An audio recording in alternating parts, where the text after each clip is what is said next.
Students, beta, today we will be doing your chapter number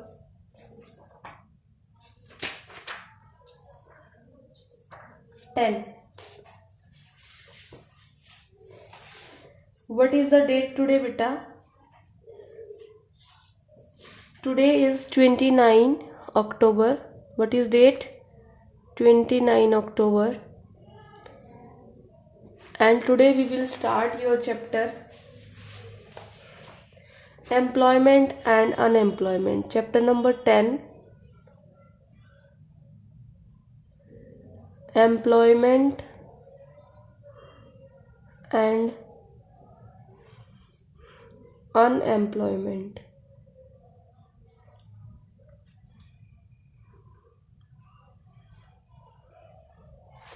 Clear, beta? In this chapter, first of all, we will do what is unemployment. What is unemployment? Answer I will not write because as it is written in your book also straight away. Unemployment refers to a situation when people are willing to work at the existing wage rate and are able to work but are not getting work. Clear, beta? So what is your definition? Unemployment refers to a situation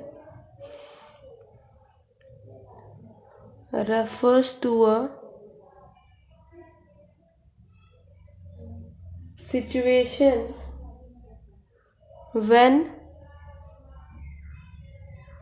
people are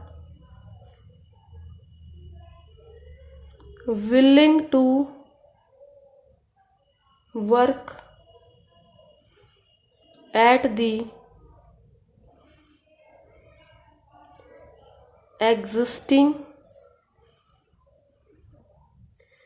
wage rate and are able to work but are not getting work. ऐसी situation जिसमें लोग काम करना चाहते हैं जो भी wage rate market में एग्जिस्टिंग है लेकिन उनको वर्क नहीं मिलता, that is why it is called unemployment. और ऐसे लोग बेटा जो किसी भी वेज रेट पे काम करना नहीं चाहते, वो कहते हैं कि हमें इतनी तनख्वाह पे काम नहीं करना, इतनी सैलरी पे काम नहीं करना है, तो ऐसे लोगों को हम अनएम्प्लॉयड नहीं कहेंगे. अनएम्प्लॉयड उन्हीं को कहा जाएगा जो मार्केट में एग्जिस्टिंग वेज रेट पे काम भी करना चाहते हैं, काम कर भी सकते हैं, बट उन्हें वर्क नहीं मिलता. क्लियर बेटा? Next thing we have to do is who is a worker. Who is a worker. Worker कौन होता है? Who is a worker? A worker is an individual. A worker is an individual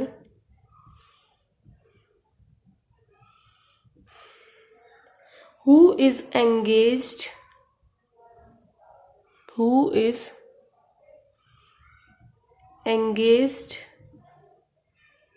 in some production activity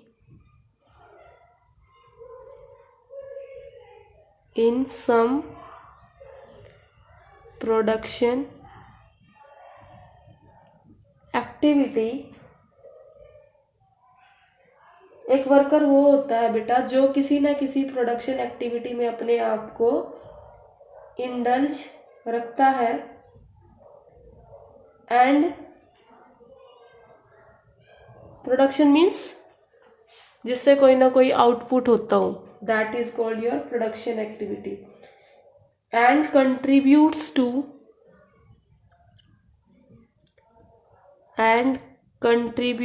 to GDP by rendering services, by rendering his services। Clear है बेटा? वो work करे, production करे, production से output बढ़े, जिससे country का output बढ़े और वो GDP में अपना इन्वॉल्वमेंट शो करे, that type is called worker. Now your next thing is self-employed or hired workers. These workers are of two types. Workers are of two types. First one is self-employed workers.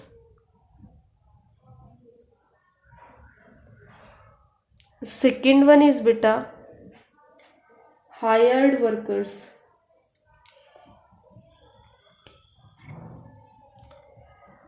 Further जो hired workers हैं, they are also of two types, that is casual workers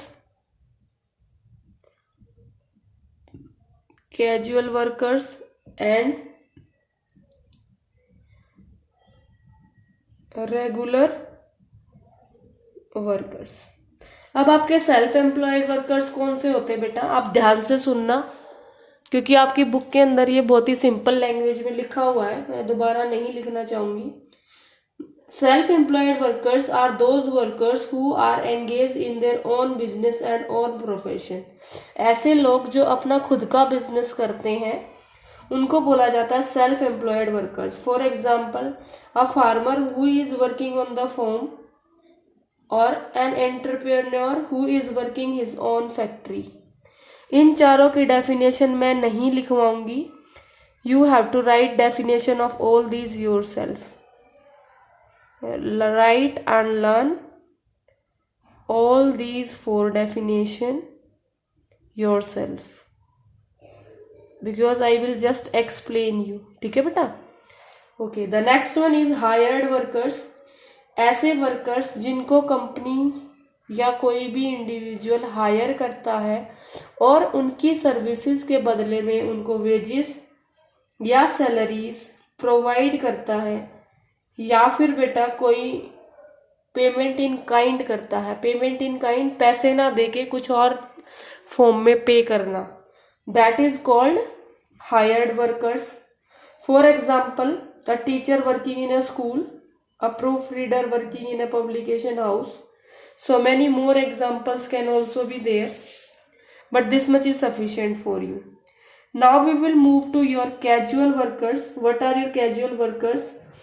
These are the workers who are being hired by the entrepreneur on daily basis. इनको वो हर रोज नहीं बुलाते हैं, कभी कभी जब जरूरत होती है तब बुलाया जाता है, और इनको सैलरी भी जब जब वो आते हैं उसके बेसिस पर दी जाती है। सो this is your casual workers.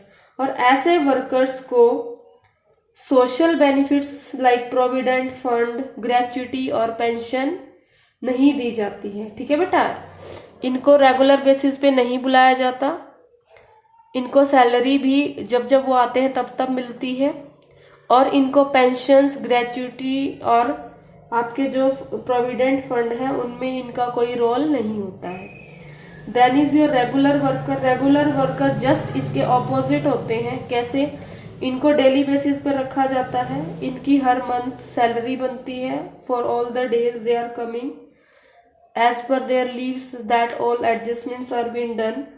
इनका सोशल सिक्योरिटी स्कीम्स में भी प्रॉपर बेनिफिट मिलता है इनको, लाइक इनका प्रोविडेंट फंड भी बनता है, इनकी पेंशन्स भी बनती है और इनकी ग्रेच्युटी भी बनती है। तो इन दोनों का डिफरेंस शायद आपको अच्छे से क्लियर हो गया है बेटा, आपकी बुक में भी बड़े सुंदर तरीके से लिखा हुआ है। Completely you have to learn this. एक और पॉइंट है, कैजुअल वर्कर्स जो है बेटा वो अनस्किल्ड होते हैं, ठीक है। जो कैजुअल वर्कर्स हैं आपके, दे आर अनस्किल्ड, और जो आपके रेगुलर वर्कर्स हैं they are mostly considered to be the skilled one. तो आपको एक क्वेश्चन प्रिपेयर करना है अपनी तरफ से, जिस क्वेश्चन के अंदर आपको क्या प्रिपेयर करना है, डिफरेंस बिटवीन, ये खुद से प्रिपेयर करना है आपको अपने आप टेबल फॉर्म में, difference between casual workers and regular workers and regular workers. 4 points, at least 4 points आपको लिखने हैं दोनों तरफ। गॉट इट बेटा? Understood this thing? Okay, now I am moving to your next topic given on your page number 223, that is your labour supply, labour force and your work force. ठीक है, labour supply, labour force and your work force. Clear बेटा? Okay, in this topic we will study about labor supply,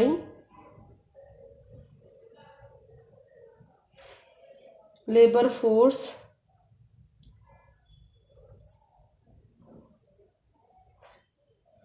and workforce. In this beta, first of all I would like to discuss with you labor supply. So first we will discuss labor supply.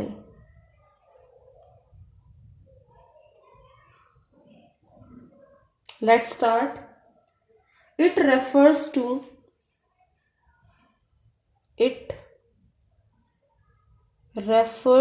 the amount of labor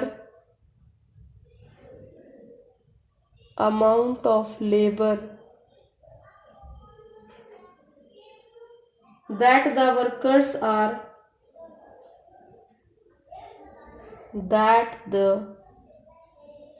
workers are willing to offer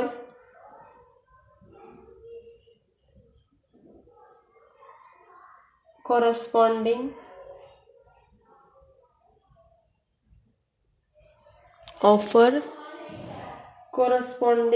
to a particular wage rate,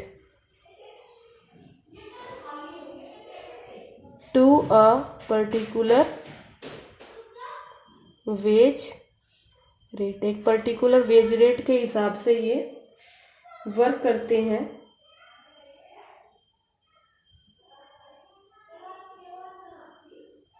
You may be able to work 10 hours a day but willing to work only for 6 hours a day at a particular wage rate. ऐसा भी हो सकता है बेटा कि आप 10 घंटे काम कर सकते हैं बिना थके, लेकिन जो सैलरी आपको मिल रही है उसके अकॉर्डिंग आप सिर्फ और सिर्फ 6 घंटा वर्क करना पसंद कर सकते हो। क्लियर है? तो आप कितनी देर काम करते हो, कितने आवर्स आप काम करते हो, that depends upon the wage rate, salary, wages, what ever you will be getting. Labour supply दस इज मेजर्ड इन टर्म्स। ठीक है, अब नेक्स्ट पॉइंट है labour supply is measured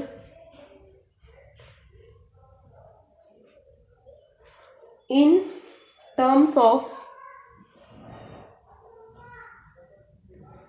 man hours of work,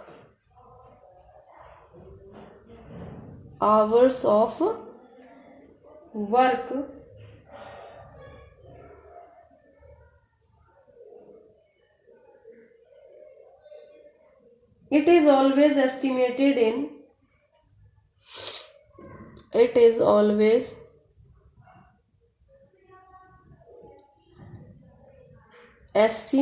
in relation to wage rate. ठीक है बेटा, एक man, एक वर्कर कितनी देर तक काम कर सकता है उसके अकॉर्डिंग लेबर सप्लाई को काउंट किया जाता है। And it is always estimated with the relationship between wage rate के रिलेशनशिप में उसको काउंट किया जाता है। Then next one is your labour force.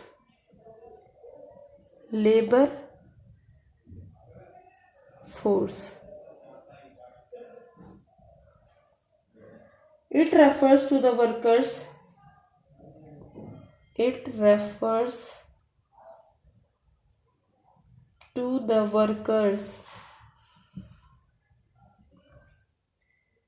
actually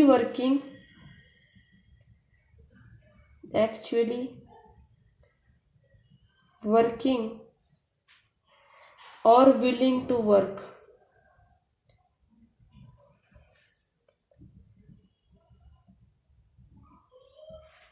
उन लेबर्स की संख्या, उन लेबर्स की काउंटिंग जो एक्चुअली वर्क कर रहे हैं या जो वर्क करना चाहते हैं। They are called as labour force.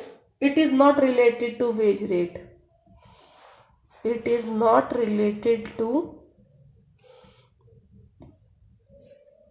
Rate. आपको इसके साथ साथ difference between labour supply and labour force भी प्रिपेयर करना है। 3 पॉइंट्स। ठीक है बेटा, understood? Okay, next now I am moving to your work force. What is your work force? Third point is your work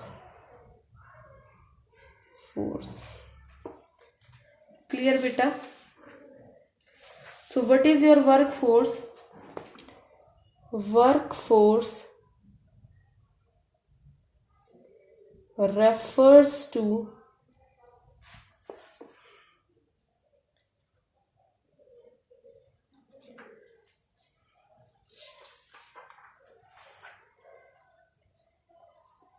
the number of persons actually working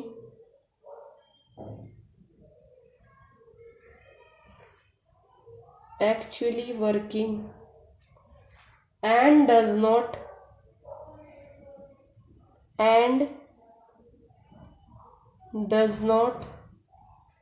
account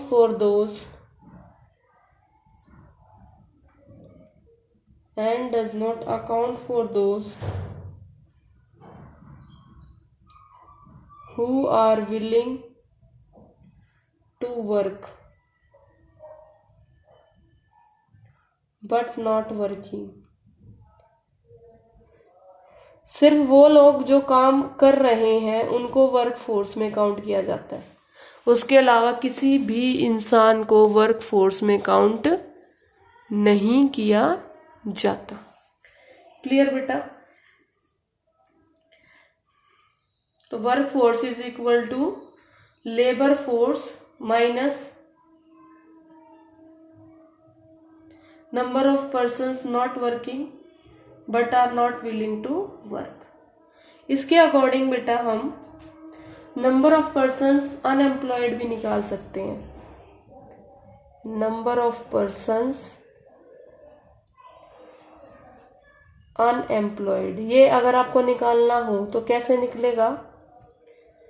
labour force minus work force. ठीक है, आप given labour force में से work force को minus कर दीजिए तो आपका क्या आ जाएगा, नंबर ऑफ पर्सन्स अनएम्प्लॉयड। इसके साथ साथ बेटा आपका rate of unemployment, rate of, ये तो फर्स्ट फॉर्मूला बताया मैंने आपको। एक जो बताया था वो तो बहुत ही सिंपल था, क्या था, वर्क फोर्स, जो मैंने डेफिनेशन में भी लिखा है, work force is equal to labour force minus those who are not working. ठीक है, वो सिंपल था इसलिए मैंने लिखा नहीं है उसको, वो भी करना है आपको। Rate of unemployment, rate of unemployment कैसे निकलेगा, number of persons unemployed, number of persons unemployed upon labour force. ठीक है, upon size of labour force into 100। इस फॉर्मूले से आप क्या निकाल सकते हो, रेट ऑफ अनएम्प्लॉयमेंट। देन बेटा पार्टिसिपेशन रेट एक और है जो आपको अच्छे से पता होना चाहिए, that is your participation rate. ये कैसे निकलेगा बेटा, total workforce, total workforce upon total population into 100। ये फॉर्मूलाज आपको लर्न करना बहुत जरूरी है, और ये ऐसे स्टार्ट किया था बेटा आज मैंने। पहले आपको ये इधर वाला लाइन से इधर वाला पेज कराया था, फिर आपको ये इधर वाला एज ए नोटबुक कराया था। गॉट इट बेटा, understood.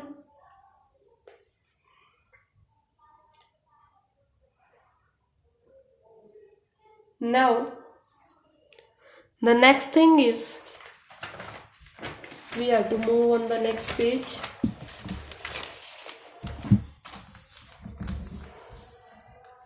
The next topic is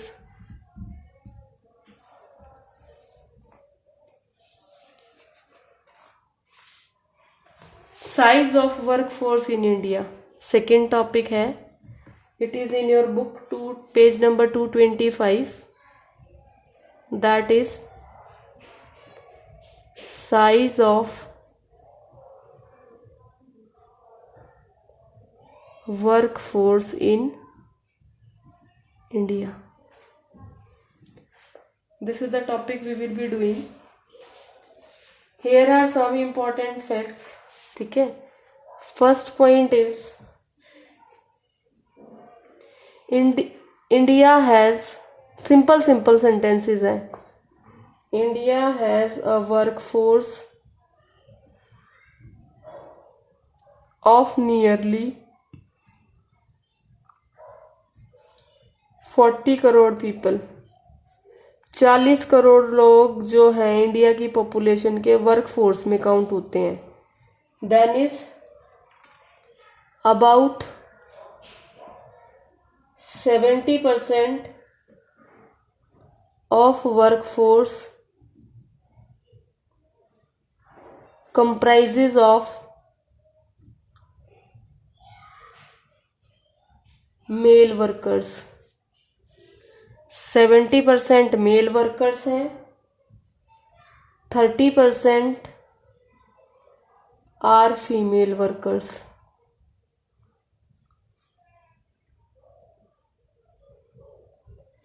then बेटा 70%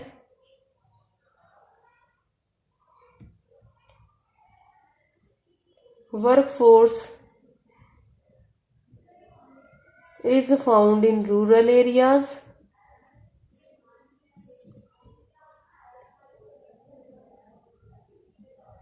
and 30% workforce is found in urban areas। Clear beta? Hope you are understanding it.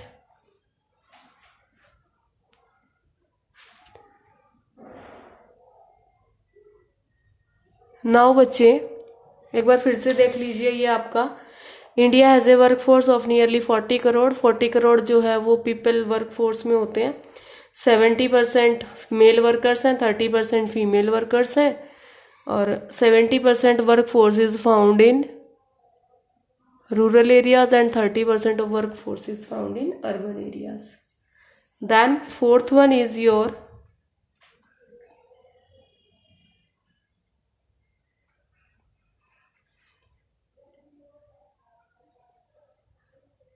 female workforce. Female workforce in rural areas is 41.8%, and in urban areas it is 35.31%. अब ये facts जो ऊपर लिखे हैं इससे हमें क्या पता चलता है? These facts raise two important questions. हमारे दिमाग में इस फैक्ट्स को देख के दो इम्पोर्टेंट क्वेश्चन हमारे दिमाग में आते बेटा, ठीक है। दोनों इम्पोर्टेंट क्वेश्चन जो हैं, जो हमारे सोच को थोड़ा घुमा देते हैं, दैट इज क्वेश्चन जो अराइज होता है इस सिचुएशन को देख के, that question is why is bulk of our workforce rural based। हमारी ज़्यादा से ज़्यादा वर्क फोर्स जो है वो रूरल एरियाज पर बेस्ड क्यों है? एक तो ये क्वेश्चन। दूसरा क्वेश्चन जो हमारे दिमाग में अराइज होता है, दैट is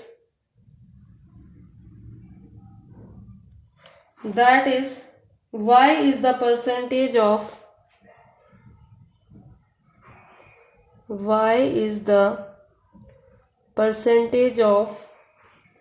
female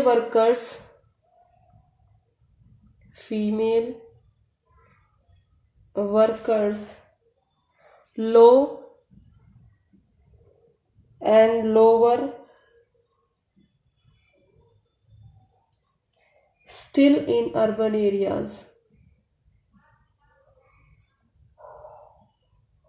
ठीक है बेटा, ये दो क्वेश्चन जो है, जो हमारा ये स्टेटस देख के हमारे माइंड में जो है वो अराइज होते हैं।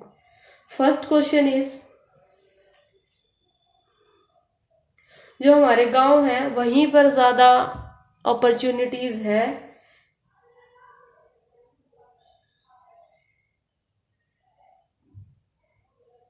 जहां पर एम्प्लॉयमेंट प्रोवाइड होता है, बट वो हमारे जीडीपी में उतना हेल्प नहीं कर पाते हैं, क्योंकि वो जो गांव में अनएम्प्लॉयमेंट होती है वो जस्ट फार्मिंग पे बेस्ड होती है बेटा, जहां से जीडीपी ग्रोथ रेट बहुत ज्यादा मिल नहीं पाता है।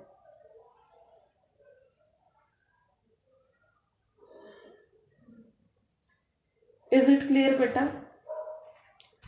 Why it is so? Bulk of the jobs are in rural areas। ये रीजन है कि bulk of the jobs are in rural areas. लेकिन यहां से एक और जो क्वेश्चन है वो जो पुटअप होता है, that is as bulk of the jobs are in rural areas, does it mean that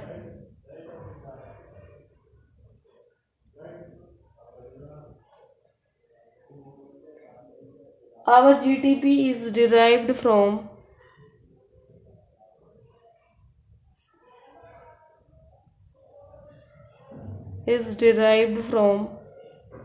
rural areas and why? ठीक है बेटा, जैसे कि हमने यहाँ लिख तो दिया कि वर्क फोर्स रूरल में ज़्यादा होती है क्योंकि वहाँ पर जो है बल्क ऑफ जॉब्स प्रोवाइड होती हैं। लेकिन क्या हमारा जीडीपी यहीं से डिराइव होता है? नो। क्यों बेटा? क्योंकि वहां पर जो जॉब वगैरह जो प्रोवाइड होती हैं वो लो लेवल की होती हैं, वो जीडीपी में इतना कंट्रीब्यूट नहीं कर पाती हैं। So this is the main reason. Low reward work होता है, बशर्ते वो एम्प्लॉयमेंट प्रोवाइड करते हैं, बट जीडीपी ग्रोथ रेट में उतना उनका हेल्पफुल एफिशिएंट है नहीं है। अब बेटा हम ये क्वेश्चन पढ़ेंगे, इसके रीजंस में हम क्या डिस्कस करेंगे। First one is female education in India is still a far cry employing low opportunities for job. Female education, ये रीजंस हैं इसके, इस क्वेश्चन के आंसर है बेटा ये, ठीक है। Female education in India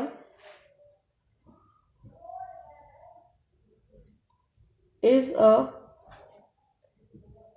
far cry implying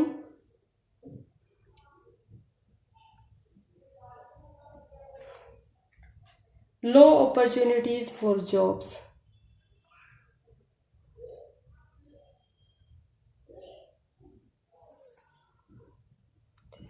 India के अंदर जो लड़कियां हैं उनकी शिक्षा पर कम ध्यान दिया जाता है, जिसकी वजह से उनको जॉब्स में भी कम पार्टिसिपेशन होता है।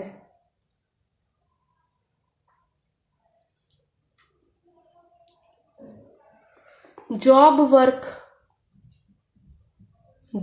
Work for women is still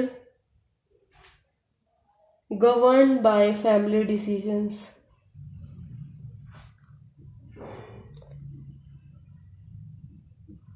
family decisions आज के टाइम में भी बेटा जो लड़कियों का काम करना है, वुमेन का काम करना है, वो फैमिली के डिसीजंस पे डिपेंड करता है, लेकिन वो डिसीजंस इतने अच्छे नहीं होते और वो लड़कियों को घर से बाहर नहीं निकलने देते काम करने के लिए। That's why this is. आपकी जो बुक में ऑरेंज बॉक्स है वो खुद से रीड करना है आपको। Orange box on page number 225, this you have to read yourself, क्योंकि जो भी उसमें है मैं ऑलरेडी आपको एक्सप्लेन कर चुकी हूँ। Now this was your first reason, this was your second. Now I am going with your third reason, that is higher employment among the women is owing to widespread of rural poverty। higher employment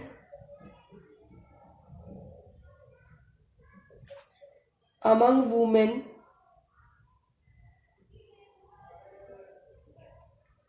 in rural areas is owing to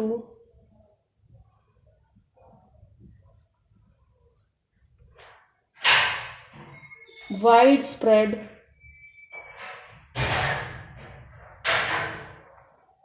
rural poverty. गांव के areas में poverty बहुत ज़्यादा बढ़ी हुई है, इसी कारण गांव की जो फीमेल्स हैं उनको काम करना पड़ता है। लेकिन वो जो इंडल्ज होती हैं, कैसे कामों में इंडल्ज होती हैं? Low paid jobs, low productive, less productive jobs, ठीक है, ऐसे कामों में वो इंडल्ज होती हैं। Just to add some income to their families, ठीक है, थोड़ी बहुत पैसे बढ़ जाएं इसलिए वो काम करती हैं, income to their families. Clear है बेटा?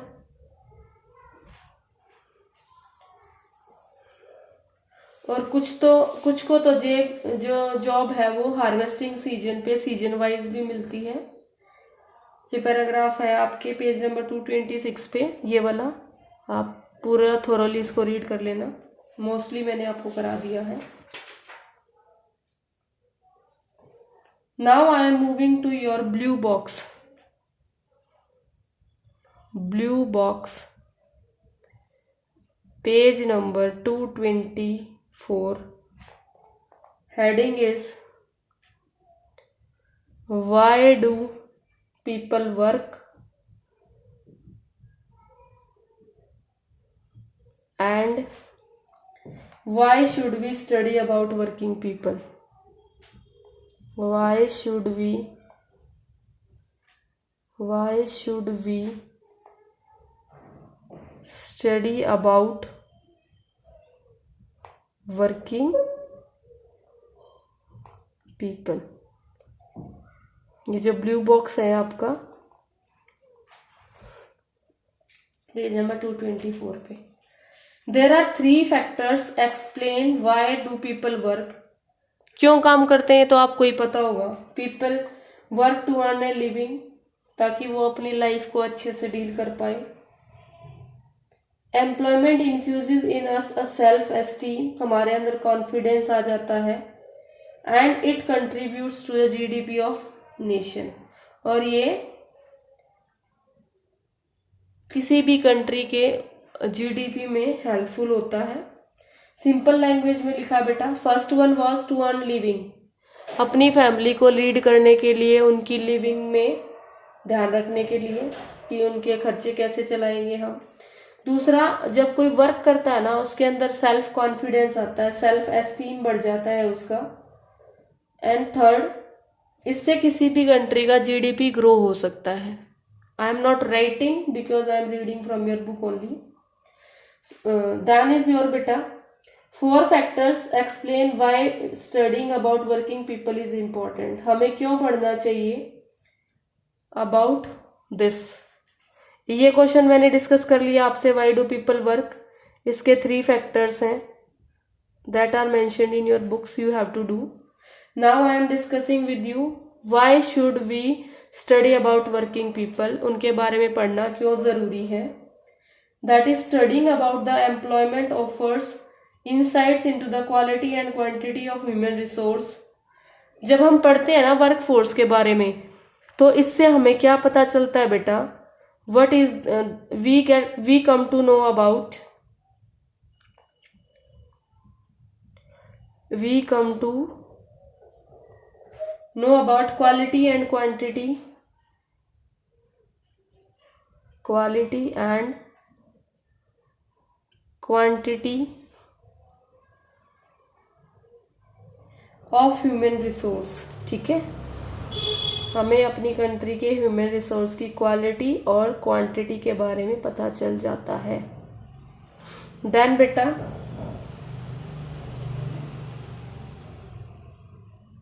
Significance, we come to know about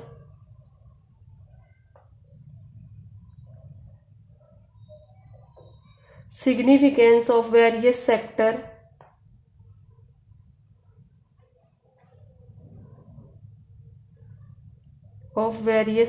like primary, secondary and tertiary। ठीक है बेटा, इन सब की इम्पोर्टेंस के बारे में पता चल जाता है, कौन सा कंट्री के लिए कितना इम्पोर्टेंट है और उनका जीडीपी में कितना शेयर है। ठीक है, कितना कंट्रीब्यूट करते हैं वो जीडीपी के अंदर।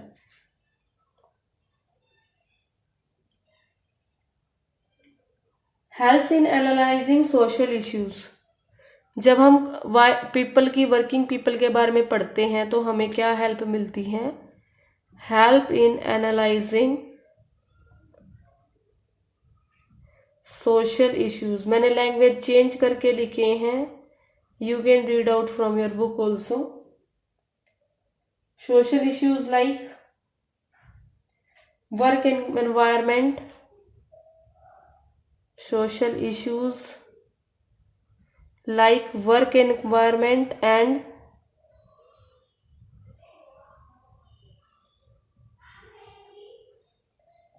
exploitation of worker etc।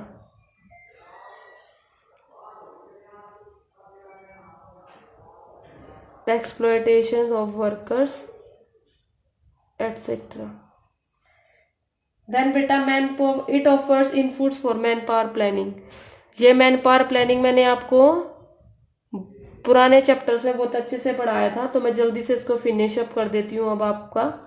It offers inputs for man power planning, इसको आपको पता ही है कैसे करना है।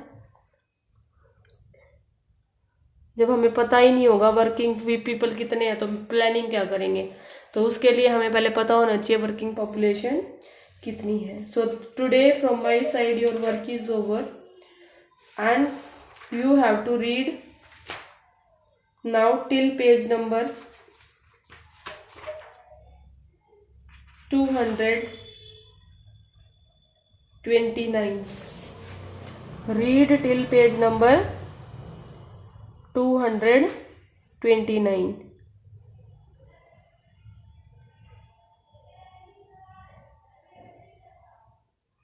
Clear beta? That's all for today. Thank you.